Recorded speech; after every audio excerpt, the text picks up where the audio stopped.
시편에 보면은 표제가 꼭 들어가 있지요. 근데 이 표제에는 이 당시의 상황을 말해주는 가이드 역할을 해줘요.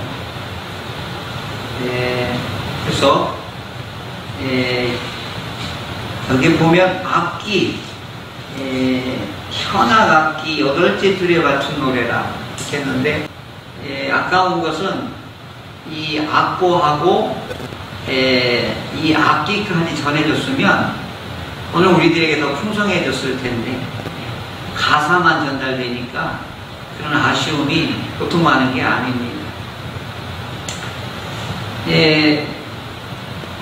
먼저 저와 같이 신부했던 목사님이 지금 서울에 계시는데, 이번에 그 서울 올라간 김에 밤에 저희 숙소에 찾아오셨어요. 1년 만에 만나는 것인데 시집을 갖고 오셨어요. 근데 참 귀한 거예요. 그 아드님이 해군 장교로 근무하고 제대를 했어요. 근데 지금 곡을 만드는 싱어송라이터예요. 그러니까 무슨 얘기냐면, 우리로 말하면 CCM 가수이기도 하고 시인이기도 한 거예요. 근데 시가 굉장히 맑고 굉장히 이 정감이 있는 시예요. 하늘 냄새, 뭐 제목이 그래요. 호수. 그래서 제가 이제 읽는데, 이 아드님이 아빠하고 같이 시집을 낸 거예요. 아들 한편, 아버지 한편, 아들 한편, 아버지 한편 해서 시집을 만들었는데, 그 출판비는 제가 하겠습니다. 그러니까 이제 아버지가 감격을 하신 거예요. 아들이 시하고 아버지 시하고 그 목사님 시하고 이렇게 해가지고 이 시집 한 권을 만들었는데, 시집 타이틀이, 제목이 하늘샘이에요. 그 하늘샘도 굉장히 의미가 있더라고요. 지난 주일에도 제가 설교를 했겠지만, 샘은 하나님의 은혜라고 말씀을 드렸죠. 우물은 사람의 수고라고 말씀을 드렸어요. 그러니까 하늘샘은 하나님의 은혜라고 생각되니까 그 시집 이름도 참 이렇게 확 와닿아요. 이 아드님의 시는 굉장히 맑고 투명해요. 감성도 풍성해요. 근데 아버님은 목사님이라 그런가 인생이 깊이가 있는, 인생이 그 희노애락이 있는 거예요. 무거웠던 얘기, 뭐 이제 이런 얘기. 이게 둘이 잘 어우러져서 탁자에다 놓고 이렇게 한 번씩 보면 뭐 한 5줄밖에 안 돼요. 문자로 고마움을 표현했어요. 정감과 존경이 있는 시집, 아침에 읽으면 피곤하지 않습니다 라고 이렇게 문자를 제가 보냈어요. 그랬더니 전화가 왔어요. 너무너무 좋게 평해줘서 감사하다고. 그랬더니 왔어요. 그래서 나는 그 좋은 시를 그냥 편안하게 받아보니까 더 좋지요. 오늘 이 시대에 너무 각박한 거예요, 우리가. 별을 보고 하늘을 보고 구름을 보고 저 나무를 보고 이 녹음을 보고 열매를 보고 감탄하고 그다음에 느끼고 그다음에 애잔하고 이제 이런 정서를 좀 가졌으면 좋겠는데, 전부 아이고 죽겠네, 아이고 죽겠네 밖에 없는 거예요. 그래서 오늘 이 시편은 전부 하나님의 말씀을 받았던 하나님의 선민으로서, 하나님의 사람들로서 하나님의 말씀대로 살면서 희노애락을 느꼈던 것들이 여기에 담겨져 있는 것이 시편입니다. 그래서 시편을 보면은 우리 삶하고 아주 가까워요. 아, 이분도 믿음이 좋은 줄 알았더니 믿음 좋아도 이런 고난과 이런 아픔을 겪는구나. 그러면 그런 겪으면서 이분은 어떻게 했는지를 우리에게 가이드도 해주고 우리에게 용기도 주고, 아, 우리도 이렇게 하면 되겠구나 라고 하는 또 우리의 믿음의 교훈적인 면도 있습니다. 그런 측면에서 오늘 시는 제가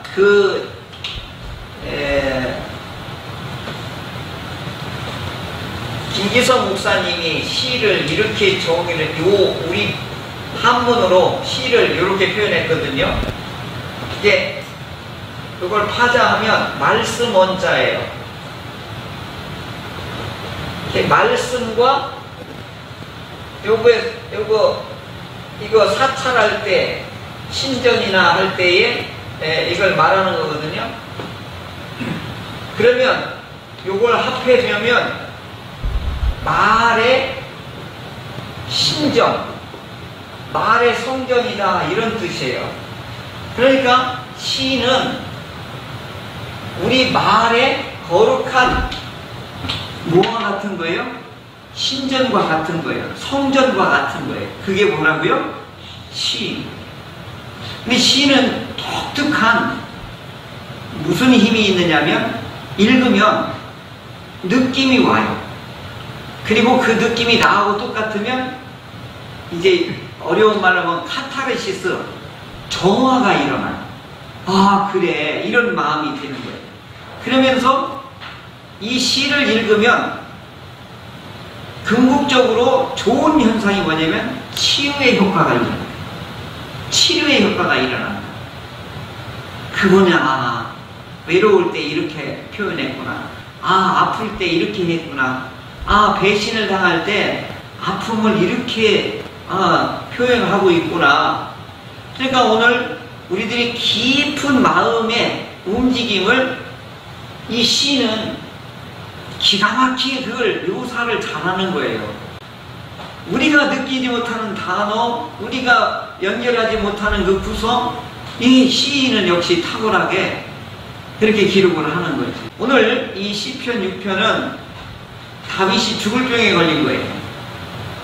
그래서 이 타이틀이 제목이 뭐냐면 나를 고치소서예요. 제목이 나를 고치소서.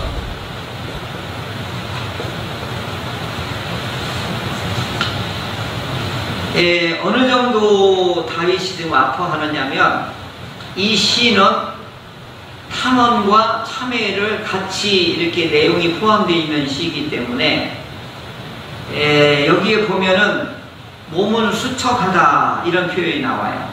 몸은 수척하여 2절에 보면, 그리고 뼈는 떨린다 이래 나와요.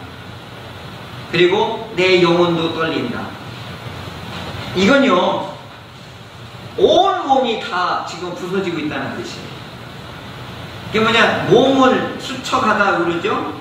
그러면 뼈는 뭐냐면 골격을 얘기하지만 우리 신체의 전체를 대표할 때도 뼈를 써요. 그래서 기골이나 골수나 뼈, 이 말을 할 때는 애챔이라는 말인데 몸 전체를 또 나타날 때도 이 뼈가 떨린다 이렇게 나와요. 그러니까 시편에서 뼈가 떨린다, 그리고 또 예수님이 십자가 했을 때 뼈를 꺾지 않는다, 이런 게 다 이게 연관되어 있는 거예요. 그러니까 뼈로만 얘기했더라도 이 몸 전체를 나타내는 말이기도 하고, 또한 수척하다라고 하는 것은 이미 몸이 깊숙한 지금 상처를 지금 안고 있다 그런 뜻이고, 그 다음에 영혼이 떨린다. 이건 내면, 자아, 그 다음에 심령, 그 다음에 우리 안에 있는 속마음이 지금 어떻게 되는 거예요? 그러니까 이게 지금 수척한 몸, 뼈가 떨리는 거, 영혼이 떨리는 거, 지금 내 가슴이, 마음이 지금 어떻게 되는 거예요? 그러면 이게 삼중고인데 전체적으로 말하면 이건 다른 말로 표현하면 병들어서 완전히 중환자실에 가기 직전의 상태예요. 지금 이런 상황에서 다윗이 뭐 하느냐, 하나님 앞에 탐험 기도를 지금 드리는 것입니다. 그런데 1절부터 뭐라고 하냐면 분노로 책망하지 마세요. 그 다음에 뭐라고 나오죠? 진노로 나를 징계하지 마세요.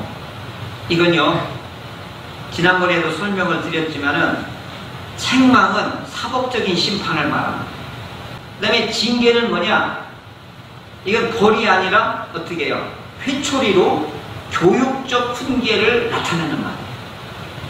그러면 다윗이 지금 책망과 징계를 지금, 책망은 벌을 요구하는 거고 징계는 뭐예요? 회초리를 말하는 거거든요. 내가 지금 그 상태에 놓여 있는 거예요. 그럼 이제 그 얘기는 뭐예요? 내가 하나님께 죄를 지었습니다, 이 뜻입니다. 내가 죄 때문에 지금 신음하며 죄 때문에 내가 죽음 직전까지 지금 떨어져 싸우니 죄의 고통과 이 몸의 아픔과 이 죽음의 이 아픔 속에서 주여 나를 돌아보소서. 지금 이걸 이렇게 말씀하고 있는 거죠. 다윗이 지금 어떤 죄를 지었는지는 몰라요.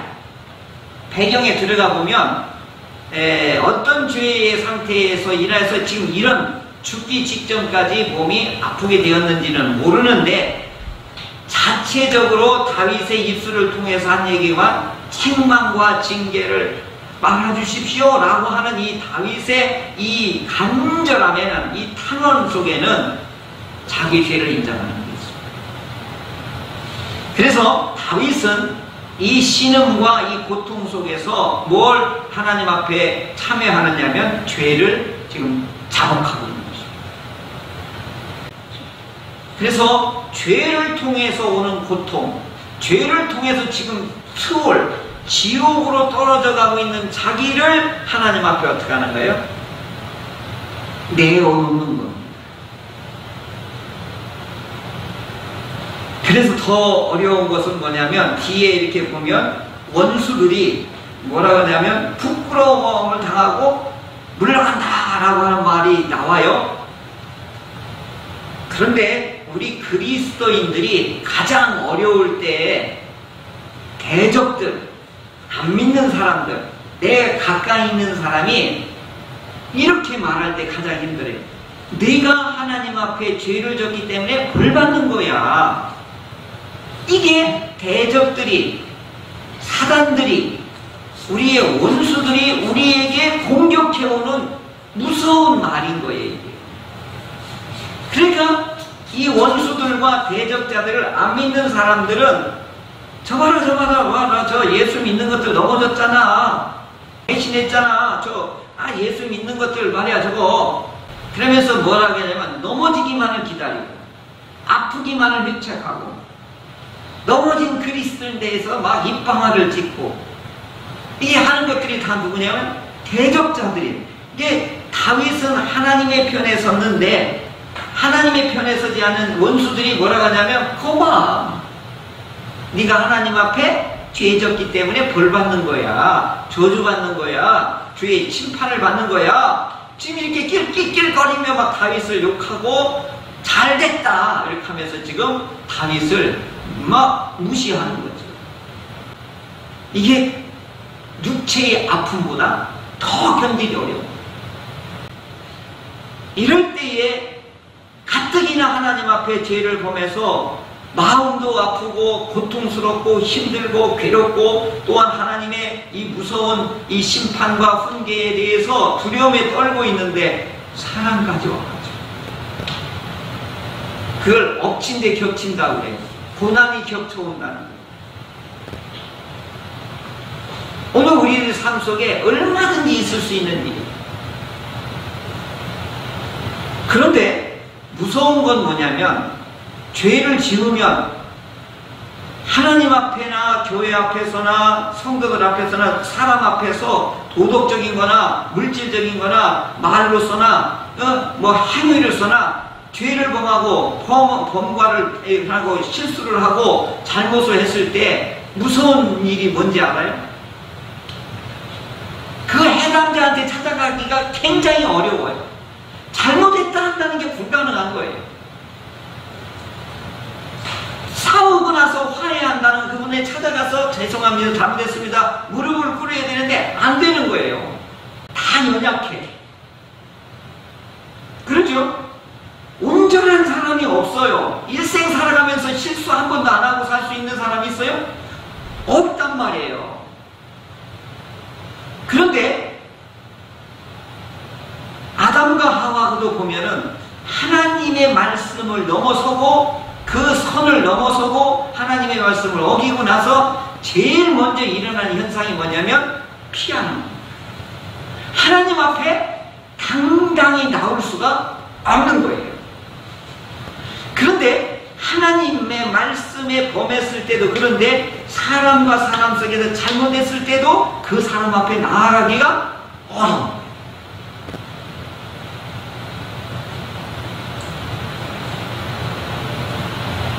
그러면 어떻게 해야 될 거냐? 다윗은 지금 이 섬세한 이 범죄 사실에 대해서는 이제 역사서로 돌아가서 알겠지만은 여기서 뭐냐면 나를 심판과 책망과 징계하지 마소서. 이것은 뭐냐면 이제 하나님 앞에 나와서 여호와여 돌아오소서. 나의 영혼을 건지소서. 주의 사랑으로 나를 구원하소서. 뒤에 가면 이렇게 탄원의 기도를 드려요. 나는 죽게 되어 싸우니 내가 수월에 가면 지옥에 빠지면 감사하지도 못하고 기도도 못하오니 이제 내가 피곤하고 밤마다 눈물을 흘립니다. 내 눈이 근심으로 대적으로 어두워졌습니다. 그러니 주의 사랑으로 나를 구원하소서. 주의 사랑으로 나를 구원하소서. 여기에 주의 사랑이라는 말이 나오는데 원어에 보면 헤세드로 되어 있더라고요.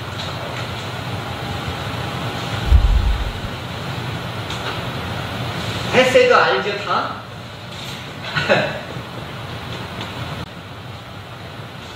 오늘 구성미 지사님 막내 딸이 하린이가 욕심쟁이고 긴장한 친구인데 그 언니가 일본어 썼다고 내 칭찬했더니 자기는 영어를 배워갖고 오늘 쓴 거예요. I love you 이렇게.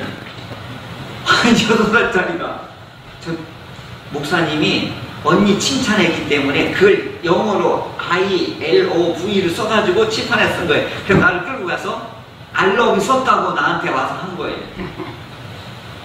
6살짜리가 I love you를 하는데 6살짜리의 사랑은 어떤 깊이와 넓이가 어떻겠어요? 6살짜리 수준은 사랑이 옹은 거예요. 그런데 90 먹으신 80 드신 우리 집사님 여러분들이 사랑이라고 말할 때는 이 깊이와 넓이가 살아온 만큼이 깊이가 넓이가 다른 거예요. 그렇죠? 사랑하면 나이 드신 분은 뭐냐면 전번에 생각하면 사랑하면 희생입니다. 눈물의 씨앗이 아닌 거예요. 이건 사랑하면 아이고 내 새끼 헌신인 거예요. 헌신. 사랑하면 뭐 한 거예요? 눈에 넣어도 안 아프게끔 자기를 희생하면서 애를 돌본 거예요. 섬김한 거예요. 그러니까 사랑은 희생이고 섬김이고 이와 같은 거란 말이죠. 성경에 대한 사랑도 가볍게 취급하는 거예요. 그게 아니에요. 그래서 제가 안 되겠다 싶어가지고 원어를 그대로 써야 되겠다 그런 생각을 한 거예요. 원어는 뭐냐면 헤세드. 헤세드. 왜 그러냐면 좀 어렵게 해야 되겠다 생각이 들어요. 그래서 헤세드는 첫 번째가 자비예요. 속성이. 두 번째가 뭐냐? 공의예요. 그래서 이 두 개가 뭉쳐진 게 헤세드인 거예요.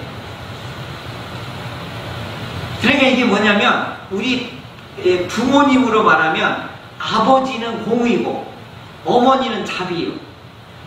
그래서 아버지의 공의와 어머니의 자비가 아이한테 들어가는 게 이게 헤세드인 거예요. 근데 자비만 들어가면 애가 뭐예요? 삐딱해져요. 그런데 공의만 들어가잖아요. 애가 벌벌벌 떨어요. 기를 못 펴요. 어제 오은영 박사님 그 프로그램 잠깐 봤는데 애가 막 천방지축인 거예요. 안녕하세요 안녕하세요 하면 가는데 화단에 꽃 이쁘다 그러면 다 보고 제가 왜 그러지? 그럼 아버지가 와서 막 위치를 때려. 이게 생명이 있지, 아프겠지. 그럼 머리끄댕이를 막 잡아대. 아프지, 아프지. 꽃도 뽑으면 아픈 거야. 막 이렇게 훈계를 하는 거예요. 얘는 이렇게 떨고. 아빠 없으면 가가지고 또 막 쓰레기통이 발로 밟고 막 아주. 알고 봤더니 아버지 걸 그대로 물려받았어. 오늘 우리들에게 한쪽만 면만 받으면 이렇게 찌우러지는 거예요. 아이도 건강하지는 못하는 거예요. 그러니까 헤세드라고 하는 것은 자비와 공의가 골고루 있어야 하는 게 이게 사랑인 거예요. 그러니까 하나님의 뭐냐면 하나님께서는 심판과 징계의 수단이 공의고, 그리고 용서해주는 자비가 이게 헤세드라는 거죠. 그래서 샬롬은 하나님의 나라는 반드시 이 두 가지가 공존해야 되는 거예요. 하나님의 교회도 이게 공존해야 되는 거예요. 가정에서도 이게 공존해야 되는 거예요. 내 안에서도 이게 두 기능이 공존해야 되는 거예요. 그래야 개인으로서도 건강하고 부모와 자녀 간에도 건강하고 이와 같이 직장 안에서도 이게 두 가지가 골고루 있어야 이게 건강해지는 것이죠. 그러면 오늘 다윗이 주의 사랑으로 나를 구원하소서, 나의 영혼을 건지소서, 여호와여 돌아오소서, 이렇게 탄식 기도를, 참회의 기도를 다윗이 지금 올리고 있습니다. 자, 이게 자비와 공의를 다윗은 지금 주의 사랑으로 구원하소서, 이 말 속에는 이게 반드시 들어가 있다는 걸 알아야 되는 거예요. 그리고 이제 기도를 했는데, 악을 행하는 자는 떠나가라, 이렇게 기도하는 거예요. 여호와께서 내 간구를 들으신다. 원수는 물러가라, 물러가라, 물러가라. 지금 기도를 이렇게 하고 있어요. 처음에는 하나님 자비로 나를 구원하소서 이렇게 하다가 이제 그 기도가 끝나고 나서는 뭐라고 하냐면 물러가라, 물러가라, 물러가라, 이렇게. 나의 원수들아 부끄러워 물러가라, 물러가라, 이렇게. 여호와께서 내 기도를 들으신다. 여호와께서는 나를 이미 들었다. 기도에 응답하였다. 과거, 현재, 미래로 확신을 가지고 다윗이 당당하게 이제 물러거나 기도를 하고 있는 것입니다. 어떻게 해서 죽을 사람이 어떻게 이렇게 벌떡 일어나서 하나님 앞에 과거, 현재, 미래에 내 기도를 응답하시고 앞으로 응답할 거라고 하는 확신을 가지고 힘있게 우리 일어날 수 있었느냐 하는 거지. 그 비결이 뭔지 아세요? 다윗은 어떻게 하나님 앞에 도망간 게 아니라 하나님 앞에 나간 거예요. 이게 다른 거예요. 하나님 앞에 나간 거예요. 내가 잘못했다. 그리고 나를 구원하소서, 그리고 하나님 앞에 간절히 사랑으로 나를 구원하소서 이렇게 하고, 그 다음에 이 기도한 다음에 막 눈물로 침상을 띄운다고 하잖아요. 얼마나 이 하나님 앞에 잘못을 인정하느냐, 탄식하며 하나님과 기도했겠냐고. 그 다음에 확 바뀌는 거예요. 탄식이 변해 뭘로 바뀌냐면 기쁨으로 바뀌는 거예요. 그러니까 원수들 나와 이러는 거예요. 나와봐라 이거예요. 여호와께서 너를 가만두지 않을 거다. 이렇게 당당하게 이렇게 바뀌는 거죠. 오늘 우리들은 하나님 앞에, 사람 앞에, 교회 앞에 우리가 실수하고 범과를 했다 할지라도 다윗은 자기 인간에 완벽하지 않다는 걸 인정하는 거예요. 허약하고 병들 수 있다는 걸 인정하는 거예요. 그 다음에 뭐라 그러죠? 하나님, 나 병들면 더 기도 못하니까 고쳐주세요. 하나님 사랑으로 고쳐주세요. 그리고 이제 확신이 들어오니까 어떻게 해요? 나를 괴롭히고 나를 욕하는 자들 나 맞짱 뜨자 이거예요. 부끄러워, 우리 하나님께서 너를 물리칠 것이다. 확신을 이와 같이 갖게 되는 거죠. 그러니까 반성과 회개를 통하여서 하나님이 주시는 확신을 얻게 됩니다. 이게 기독교의 비밀입니다. 안 믿는 사람 맨날 죄 짓고서 교회 가서 울고 나서는 헤헤거리고 나온다 그러거든요. 이게 하나님 우리에게 주는 혜택이거든요. 기쁨을 빌고 그 다음에 하나님의 위로를 받고 또 하하 기쁨으로 또 나가서 당당하게 또 살아가는 거예요. 이게 오늘 우리들에게 주신 축복이란 말이에요. 그러니까 예배는 얼마나 소중한 건지 모르는 거죠. 그랬더니 다윗이 나중에 뭐죠? 나는 더욱 하나님만을 의지하겠습니다. 그래서 다윗의 나를 고치소서, 오늘 이 탄식의 기도가 하나님께서 영육간에 강건하게 해주시고 또 한 가지는 뭐냐? 자기를 괴롭히는 외부적인 환경 대적까지도 부끄러워 물러가라 하실 거라고 하는 것을 확신을 얻게 된 것입니다.